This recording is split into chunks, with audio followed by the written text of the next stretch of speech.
پاکستان کے corporate sector میں اس وقت ایک تلاطم کی کیفیت ہے۔ اس کی بنیادی وجہ وہ مسئلہ ہے جو پاکستان کی ایک بہت ہی بڑی آئل مارکیٹنگ کمپنی اور پاکستان کے کارپوریٹ سیکٹر کی ایک امپورٹنٹ کمپنی کے حوالے سے ہے۔ ہیسکول پیٹرولیم لمیٹڈ اب تقریباً بینکرپسی کے قریب ہے۔ ہیسکول میگا اسکینڈل سنگین بد انتظامی بدعنوانی کی وجہ سے کہا ہی جا رہا ہے کہ پاکستان کی تاریخ کا سب سے بڑا کارپوریٹ اسکینڈل ہے۔ اس اسکینڈل میں اس کمپنی نے پاکستان کے 18 بینک جو کہ پاکستان کے لیڈنگ بینکس ہیں اور وہ تقریباً 58 ارب روپے ان سے بورو کیے ہیں، اور یہ 58 ارب روپے کی بورنگ جو ہے وہ اس وقت شدید خطرے کا شکار ہے۔ اس کی وجہ بتائی گئی ہے، اس میں مبینہ نااہلی تھی، مبینہ کرپشن تھی اس کمپنی کی مینجمنٹ کی، جس نے تقریباً اس کمپنی کا بھٹا بٹھا دیا۔ اب ہیسکول کے شیئر ہولڈرز خون کے آنسو رو رہے ہیں۔ جولائی 2018 میں ہیسکول کا شیئر 318 روپے کا ہو گیا تھا اور آج 8 روپے سے بھی سستا ہے۔ شیئر ہولڈرز کے اربوں روپے ڈوب گئے ہیں۔ دوسری جانب میں نے آپ کو بتایا کہ 58 ارب روپے پاکستان کے بینکنگ سیکٹر کے، جس میں لیڈنگ کردار پاکستان کے سرکاری bank national bank of Pakistan کا ہے، وہ اس وقت خطرے میں ہیں۔ Petroleum division, OGRA, security exchange commission of Pakistan, Pakistan stock exchange اور اسٹیٹ بینک آف پاکستان سمیت ریگولیٹرز کے حوالے سے کئی سوال ہیں۔ آج ہم نے اس معاملے میں خاص طور پر securities exchange commission of Pakistan سے اس کی رائے جانی۔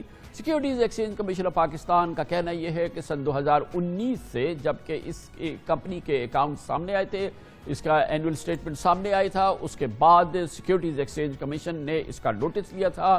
کیفیت دگرگوں لگ رہی تھی، مشکل لگ رہی تھی، شو کاز نوٹس جاری کیا گیا ہیسکول کا۔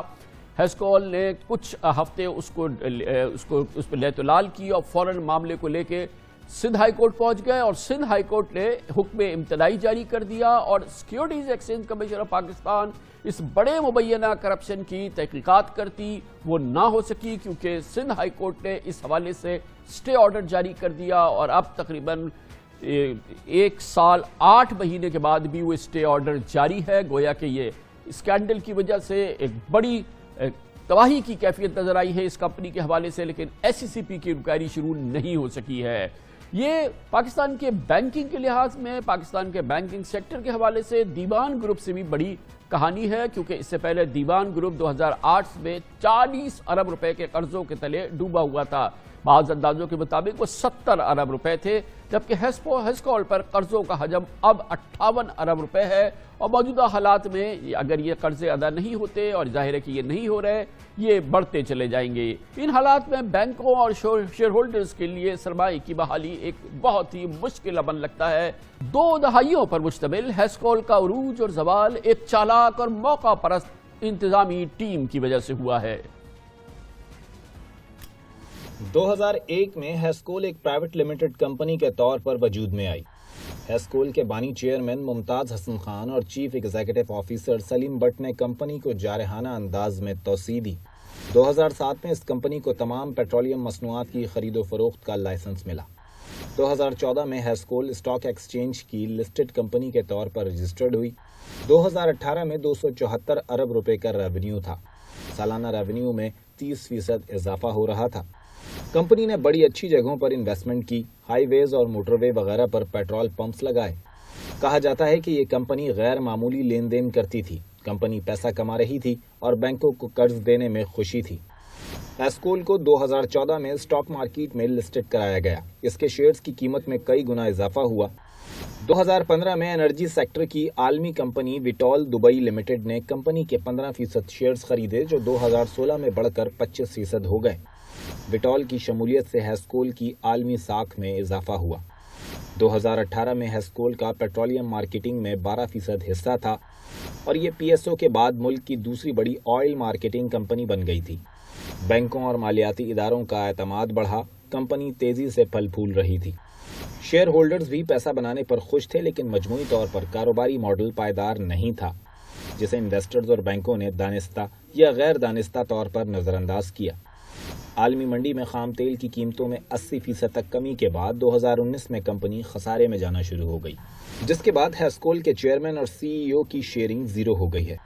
وٹول دبئی کے شیئرز بڑھ کر 40% ہو گئے اور 60% شیئرز عام سرمایہ کاروں کے پاس آ گئے۔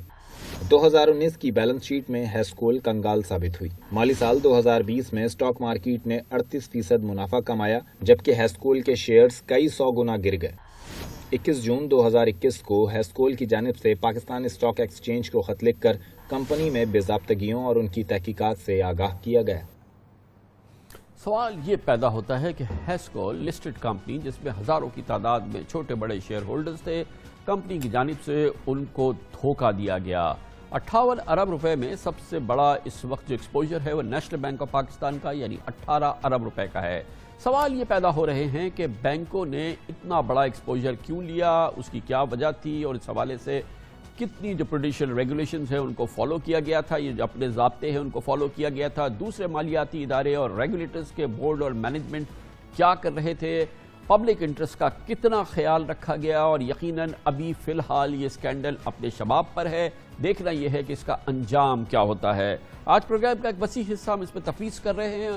اس پر سب سے پہلے بات کرنے کے لیے ہم نے دعوت دی ہے. ہمارے ساتھ موجود ہے پاکستان کے بینکنگ سیکٹر کی ایک بہت ہی معزز شخصیت ہے اور بہت ہی وسیع انٹرنیشنل ایکسپیرینس ہے. اب صدر ہیں نیشنل بینک آف پاکستان کے جناب عارف عثمانی ہمارے ساتھ موجود ہیں. بہت بہت شکریہ عثمانی صاحب. یہ فرمائیے گا اس وقت یہ جو پہلے تو مجھے صرف آپ یہ اپنی ٹیک دیجئے کہ یہ ہوا کیا اس کمپنی کے ساتھ؟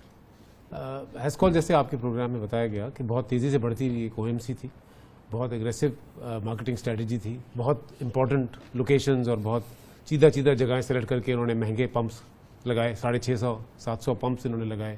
پورا لاہور سے اسلام آباد کا ہائی وے دونوں طرف ان کے پاس ہے اور اوبیسلی یہ خرچے مہنگے تھے تو ان کے آپریٹنگ ایکسپینسز زیادہ تھے. پھر جب کووڈ آیا ڈیمانڈ گر گئی تیل کی، قیمت گر گئی تیل کی، ان کے پاس سٹاک تھا پرانے تیل کا تو اس کی ویلیو گر گئی. تو ایک پرفیکٹ سٹارم جیسے کہتے ہیں ایک انڈسٹری میں آیا، ڈیمانڈ کولیپس کووڈ کی وجہ سے، آئل ڈالر، تو لاسز ہو گئے. اب لاسز ایگزیسربیٹ ہو جاتے ہیں اگر لیوریج آپ کی زیادہ ہو، اگر آپ کی بوروئنگ زیادہ ہو، اگر اس وقت آپ شارٹ ٹرم. اور جب بینکوں کی غلطی یہ ہوئی کہ ہم نے 90 دن کے ان کو پیسے دیے ہوئے تھے، ان کا کیش فلو تھا 20-30 دن کا، تو جب ان کے پاس زیادہ پیسے آ جاتے تھے LC میچورٹی سے پہلے تو کبھی پمپ لگا دیے کبھی یہ لگا دیے، تو اس کے لیے انہوں نے specifically long term debt arrange نہیں کیا، تو لیکوڈیٹی شارٹ ٹرم استعمال کر کے فکسڈ لانگ ٹرم ایسٹس میں لگاتے گئے. جب یہ سائیکل رکا، جب آپ کی سیلز گرتی ہیں تو آپ کا ڈیلی کیش فلو گرا، تو پھر وہ میچورٹیز آئیں، ان کے پاس پیسے نہیں تھے تو وہ بینکرپسی ہو گئی. تو مینجمنٹ فالٹ تو ہے، گورننس کی لیک ہے، وہ سب ہے، but fundamentally the business was sound, it was in good locations. اور اگر یہ تیل کی قیمتوں میں اتنی اونچی نہیں ہوتی تو یہ نکل جاتی کمپنی. بٹ اوبیسلی مگر عثمانی صاحب یہ اتنا بڑا ایکسپوجر ہے جس میں کہ 18 ارب روپے کا نیشنل بینک کا ایکسپوجر. مجھے پتا ہے کہ جب آپ نے نیشنل بینک ٹیک اوور کیا یہ شاید اس سے پہلے کا ایکسپوجر ہے. 2021 تھا، اس وقت 21 بلین تھا، 21 گرایا ہم نے 18.5 پہ لیا. اچھا جب آپ نے ٹیک اوور کیا اس وقت 21 بلین کا پیک پہ تھا، یہ تھا ایکسپوجر تھا. یہ بتائیے کہ کیا یہ جو پر پارٹی لمٹ ہوتی ہے، جو پروڈینشیل ریگولیشنز ہے جو اس حوالے سے اپلائی ہوتے ہیں، تو اس کو تو وائلیٹ نہیں کیا، اس کو کوئی وائلیٹ نہیں کیا. ہمارے بینک نے آپ کو کیا بتایا کہ یہ سب سے بڑا ایکسپوجر تھا ڈیفینیٹلی NBP کا، تو کیا اس کی وجہ تھی؟ نہیں، بس آئل کی قیمت، آئل اس کی وجہ تھی. آئل کی قیمت جب $70-80 کی ہوتی ہے تو ایک جہاز آپ منگاتے ہیں 40-50 ہزار ٹن کا جہاز ہوتا ہے، تو جتنا بھی تیل آتا ہے تو وہ آئل پرائس ریلیٹڈ تھا. اگر اس سے کوئی فرق نہیں پڑتا، اگر تیل آئے بک جائے اور آپ کی LC ریٹائر ہو جائے تو بڑی چھوٹے سے نہیں فرق پڑتا، وہ تو آئل پرائس پہ ڈیپینڈنٹ ہے. اب ہم سے غلطی یہ ہوئی ہے کہ ہم لوگوں نے اوبیسلی ڈسپروپورشنٹلی زیادہ ایکسپوجر لیا. دوسرے بینکوں نے 17 بینک ہیں، اس میں 18 بینک ہیں جیسے آپ نے فرمایا، اور ہمارا 18 بلین ہے، اور مجھے شرم آتی ہے کہتے ہیں کہ سب سے چھوٹا ہم سے بعد ہے 5 بلین. تو obviously we were disproportionate, we were wrong, and we should not have done what we've done. Obviously we are working, I'm the chairman of a steering committee created by the 6-7 largest banks, and we are working to look at the future now, because it is in some sense it's a larger default than Diwan, but it's more it's simpler, it's less complicated, because Diwan mein multiple businesses hai, isme ek business hai, it's a trading company.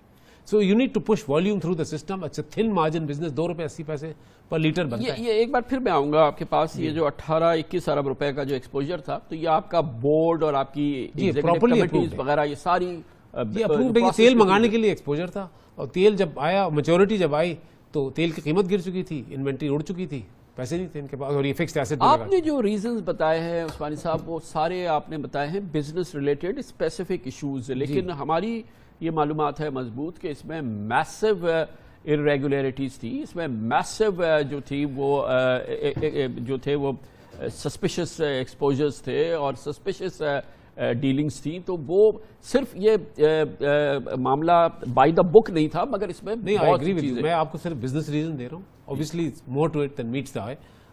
Company ہے over expansion in terms of number of people, number of volume, multiple 300 million 200 million rupees monthly expenses etc, living beyond means. It was exaggerated, all this. So obviously they had to cut expenses, they had to modify. That didn't happen in a timely manner. They built assets, they world class assets, probably over invoiced, we don't know. Forensic analysis کرنی پڑے گی اس میں, law enforcement agency سے لے کے FIA وغیرہ سب involve ہوئیں گے. ہم خود کرا رہے ہیں, ہم نے KPMG بینک سے مل کے بہت بڑی آڈٹ کمپنی آپ کو پتہ ہے اس کو اپوائنٹ کیا ہے. کمپنی نے خود باہر سے اب ریئلائز کیا ہے, انہوں نے بہت بڑا ایک ریسٹرکچرنگ ادارہ ہے الوارز اینڈ مارسیل, اس کو اپوائنٹ کیا ہے. نئے چیئرمین ہیں کمپنی کے سر ایلن ڈنکن جو آئے ہیں, they are all serious about restructuring this company. It can be done. تو یہ بتائیے بھائی صاحب, امپورٹنٹ بات یہ ہمیں اپنی قومی نقطۂ نگاہ سے کہ یہ ایک اتنا بڑا اس وقت ڈباکل کسی کیفیت ہے, اتنا بڑا ہمارا ایکسپوجر ہے, اس وقت اس کا اسٹیٹس کیا ہے, اس کو ریٹریو کرنے کے لیے کیا کر رہے ہیں, کیونکہ اس ایفرٹ کو آپ لیڈ کر رہے ہیں تمام بینکوں کے ساتھ, اور کی جو ہے وہ یہاں پر جو ہوگا وہ ہے کہ یہ کتنا اس کو ہم ریٹریو کر پاتے ہیں اور اس میں سے آپ ریسکیو کر پاتے ہیں اپنے ایکسپوجرز کو اور حالات کو بہتر بنا سکتے ہیں. اتنا بڑا ایکسپوجر پاکستان کی تاریخ میں نہیں ہوا, لیکن یہ کیا آپ کہاں جا رہا ہے یہ معاملہ؟ دیکھیے اب یہ ہے کہ اس کو ریسٹرکچر کرنے کا ایک ہی طریقہ ہے, اس کمپنی کو has to trade itself out of trouble. اب اس کو کرنے کے لیے کوئی نیا پیسہ دینا پڑے گا اس کو, ورکنگ کیپٹل, اور وہ پش کرے product through the system, volume بڑھے, کیونکہ ₹2.80 لیٹر بنتا ہے. Ultimately companies repay their debt through profits. So اس کو پروفٹ بنانے میں, تو اس کو میں سمجھتا ہوں اگر کنزرویٹیولی جو بزنس ماڈل بنایا گیا ہے, یہ کمپنی میں ریسٹرکچرنگ میں میرے خیال سے 15 سے 20 سال لگیں گے, اور اس کے پریزنٹ ویلیو آپ نکالیں تو تم سے آدھا پیسہ تو نہیں آنے والا واپس in present value terms. Obviously over time اگر ریسٹرکچرنگ ہو جائے گی تو آہستہ آہستہ آہستہ آہستہ یہ ریسٹرکچر, بٹ اس کو کنٹرول کرنے کے لیے پوری مینجمنٹ چینج, بورڈ چینج, وہ سب ہو رہا ہے. وہ سب ہو رہا ہے. Banks have gotten together. ہم نے بہت انڈسٹری ایکسپرٹیز اس میں حاصل کی ہے. ہم نے ایک بہت انڈسٹری کے ایکسپرٹ تھے, زبیر صاحب جو پہلے شیورون وغیرہ میں کام کر چکے ہیں, ان کو لائے, انہوں نے ہمیں ایڈوائز کر رہے ہیں, وہ ہمارے ساتھ مل کے بینکس کام کر رہے ہیں. بینکس نے ایک اسٹینڈ اسٹل ایگریمنٹ, ایک فریم ورک بنایا ہے. 90 دن کی حکومت نے, اسٹیٹ بینک نے ہمیں چھٹی دی ہے کہ تمہیں 90 دن کا مہلت ملی ہے. 50% ریزرو سب بینک لے چکے ہیں. میں آپ کو افسوسناک خبر بتاؤں, 50% تو منیمم لے چکے ہیں. پروویژننگ ہو چکی ہے. پروویژننگ ہو چکی ہے. اب 50% باقی جو ہے وہ ڈیفر کری ہے, گورنمنٹ نے ہمیں ہیلپ کر رہی ہے اس میں, اور ہم نے جیسے دیوان میں انہوں نے موقع دیا تھا. اب یہ بینکوں کے اوپر ہے کہ اس 90 ڈے کے پیریڈ میں کس طرح کنسٹرکٹیولی فارورڈ لکنگ بیسس پہ اس کو کمپنی کو ٹھیک کریں. اوبیسلی مینجمنٹ چینج چاہیے. ہم نے بورڈ پہ اپنا آدمی بٹھایا ہے. we are very, we are ashamed of what has happened, and I think it was obviously unintentional. A lot of money was misused. کیونکہ دیکھیں نا, یہ نیشنل بینک نے اتنا بڑا اس کا ایکسپوجر ہے, آپ کے شیئر ہولڈرز ہیں, وہ تو بیچارے منتظر تھے کہ آپ ان کو کوئی ڈیویڈنڈ وغیرہ دیں گے. اب ان کو آپ نے یہ خبر دی, اب آپ بتائیے کہ اگر یہ شیئر ہولڈرز کو بڑھ جاتا پیسہ تو کم از کم آپ کو دعائیں ملتی ہیں اور کچھ بینک کا امیج بہتر ہوتا ہے. اس میں تو امبیرس ہی ہو سکتا ہوں, بٹ یہ کہ نیشنل بینک کے بارے میں اگر آپ تھوڑی سی بات کر لیں کہ نیشنل بینک اس ڈبیکل میں اتنے پیسے ڈبونے کے باوجود بھی کنڈیشن بہت اچھی ہے بینک کی, اور اٹس این امیزنگ کمپنی. بتائیے کیسے اچھی ہے جی. ابھی ہم نے پچھلے سال 30 بلین کا منافع دیا تھا, 30 بلین کے ریزرو لینے کے بعد, تو بینک اسٹرانگ ہے. بینک اپنے ڈائریکشنل, میں بتاؤں جو جب سے میں آیا ہوں 2.25 سال ہوئے, ڈائریکشنلی ہم we are trying to make this more a national institution rather than just a simply commercial driven bank. Obviously we are a profit motive organization, but we need to support the state's initiatives for Pakistan's development. I use the term state rather than government because the common agenda of the government is agriculture se leke housing, financial inclusion, عورتوں کا inclusion, چھوٹی business کا, SMEs, اس میں سب میں نئے initiative state bank کے تعاون سے نیشنل بینک لیڈ کر رہا ہے. اس وقت لو کاسٹ ہاؤسنگ میں ہم نمبر 1 ہیں, اور دوسری ہاؤسنگ پروجیکٹس میں بھی ہم شانہ بشانہ حکومت کے ساتھ سپورٹ کر رہے ہیں. کامیاب جوان ہے, ایگریکلچر ہے. تو I am very hopeful کہ national bank is on the move. We have to modernise, we have to digitalise, otherwise we will be nonentity. ہمارا مقصد ہے, مطلب we will become like a Nokia جو پرانے زمانے میں, مطلب we need to become relevant to both economic development of the country and to the consumer. Back to Hascol next step کیا ہے سر؟ سر ہیسکول کی یہ کہ ریسٹرکچرنگ جسے کہتے ہیں stand agreement between banks has been agreed. obviously one part of this will require pursuit of forensic. آپ analysis کریں, غصہ سب کو آ رہا ہے, کیوں ہمارے پیسے گئے, کہاں گئے, وہ سب انالیسز بھی ہوگی. obviously اس پہ پرانے مینجمنٹ پہ, پرانے بورڈ پہ کوشچنز اٹھیں گے, ہم بھی کریں گے, ایف آئی اے بھی کرے گا. اس کے علاوہ ہم ایک نئی structured facility to provide oil Vitol کے ساتھ مل کے, بیکاز ویٹول 4 بلین 5 بلین کی مارکیٹ ہے ان کے لیے. Pakistan is 200 million people, it's a big oil market. So Vitol is very supportive, but they need to continue to be supportive. They need to put more money in this company from a working capital point of view. اور انشاءاللہ وہ بات تو ہم سے کر رہے ہیں, مگر وہ تھوڑا سا چاہتے ہیں کہ بینکس بھی آگے آئیں, تھوڑا وہ پیسے دیں. تو ہم دونوں مل کے, ویٹول کے ساتھ مل کے, دوسرے بینکوں کے ساتھ مل کے, اس کمپنی میں اگر ہم آئل پروڈیوس کریں تو یہ 40-50 ہزار ٹن آج کل بیچ رہی ہے. اگر یہ 1.5 لاکھ ٹن بیچنے لگے تو it be very profitable company. آپ کے خیال میں اس کا سروائیول ہو سکتا ہے؟ اس کا سروائیول ہے longer term restructuring plus working capital کے تھرو ورکنگ. اگر یہ ہو جائے تو یہ پروفیٹیبل پیسہ آئے گا, بٹ اس میں بہت ٹائم لگے گا. پیشنس, رائٹ آف تو ہے اس میں 50%. بہت بہت شکریہ جناب عارف عثمانی, صدر نیشنل بینک آف پاکستان. اس کا ایک پروفیشنل, اس کی موجودہ کیفیت, اس پاکستان کے تاریخ کے سب سے بڑے کارپوریٹ اسکینڈل کی معلومات ہمارے ساتھ شیئر کر رہے تھے.